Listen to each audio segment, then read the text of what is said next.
Pain ಸಮಸ್ಯೆ ಇರೋರು ಬೆಳಿಗ್ಗೆ ಎದ್ದ ತಕ್ಷಣ ಈ 3 ಎಕ್ಸರ್ಸೈಸ್ ಮಾಡೋದನ್ನ ಮರಿಬೇಡಿ. ಮೊದಲನೇದು ರಿವರ್ಸ್ ಲೆಗ್ ಕ್ರಾಸ್ ಓವರ್. ಈ ಎಕ್ಸರ್ಸೈಸ್ ಅನ್ನ 10 ಟೈಮ್ ಮಾಡಬೇಕು. ಈ ಎಕ್ಸರ್ಸೈಸ್ ಮಾಡುವಾಗ ಎರಡು ಕಡೆನೂ ಕೂಡ 10 ಸೆಕೆಂಡ್ ಹೋಲ್ಡ್ ಮಾಡಬೇಕು. ಈ ಎಕ್ಸರ್ಸೈಸ್ ಮಾಡುವಾಗ ನಮ್ಮ ದೇಹ ನೇರವಾಗಿರಬೇಕು, ಜೊತೆಗೆ ಎರಡು ಕೈಗಳು ಸಹ ನೆಲಕ್ಕೆ ತಾಗಿರಬೇಕು. ಎರಡನೇ ಎಕ್ಸರ್ಸೈಸ್ ಬಂದ್ಬಿಟ್ಟು ಬ್ರಿಡ್ಜ್ ಎಕ್ಸರ್ಸೈಸ್. ಈ ಎಕ್ಸರ್ಸೈಸ್ ಯಾರಿಗೆಲ್ಲ ಲೋಯರ್ ಬ್ಯಾಕ್ ಪೇನ್ ತುಂಬಾನೇ ಇದೆಯೋ ಅವರಿಗೆ ಸಹಾಯಕಾರಿ ಅಂತ ಹೇಳ್ಬೋದು. ಇದಕ್ಕಿಂತ ಜಾಸ್ತಿ ಹಿಪ್ಪನ್ನ ಮೇಲೆತ್ತಬಾರ್ದು. ಮೂರನೇ ಎಕ್ಸರ್ಸೈಸ್ ಬಂದ್ಬಿಟ್ಟು ಡಬಲ್ ಲೆಗ್ ಸ್ಪೈನಲ್ ಟ್ವಿಸ್ಟ್ ಅಂತ ಹೇಳಿ. ಈ ಎಕ್ಸರ್ಸೈಸ್ ಯಾರಿಗೆಲ್ಲ ಸ್ಲಿಪ್ ಡಿಸ್ಕ್ ಬಲ್ಜ್ ಮತ್ತು ಸಯಾಟಿಕ ಪೇನಿಂದ ಬಳಲ್ತಿರ್ತಾರೋ ಅವರಿಗೆ ತುಂಬಾನೇ ಉಪಯೋಗಕಾರಿ. ಈ ಎಕ್ಸರ್ಸೈಸ್ ಮಾಡುವಾಗ ನಿಮ್ಮ ಹಿಪ್ನ ಭಾಗದಲ್ಲಿ ಸ್ಟ್ರೆಚ್ ಆಗೋದನ್ನ ತಿಳಿದುಕೊಳ್ಬೇಕು. ಮುಖ್ಯವಾದ ಪಾಯಿಂಟ್ ಏನಪ್ಪಾ ಅಂತ ಹೇಳಿದ್ರೆ, ಈ ಎಕ್ಸರ್ಸೈಸ್ ಮಾಡುವಾಗ ನಿಮ್ಮ ಎರಡು ಕಾಲುಗಳು ಸಹ ಬಿಡಿ ಬಿಡಿ ಆಗಿರಬಾರ್ದು, ಈ ರೀತಿಯಾಗಿ ಜೋಡಿಸಿರಬೇಕು.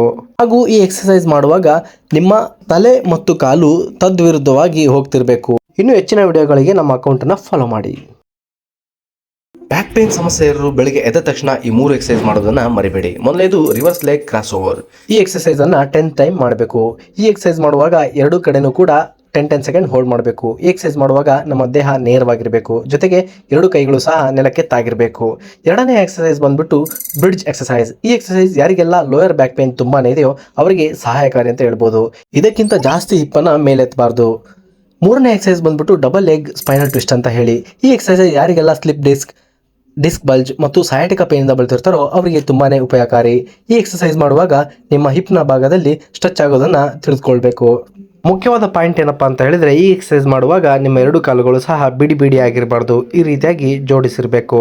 ಹಾಗೂ ಈ ಎಕ್ಸರ್ಸೈಸ್ ಮಾಡುವಾಗ ನಿಮ್ಮ ತಲೆ ಮತ್ತು ಕಾಲು ತದ್ವಿರುದ್ಧವಾಗಿ ಹೋಗ್ತಿರ್ಬೇಕು. ಇನ್ನು ಹೆಚ್ಚಿನ ವಿಡಿಯೋಗಳಿಗೆ ನಮ್ಮ ಅಕೌಂಟನ್ನು ಫಾಲೋ ಮಾಡಿ.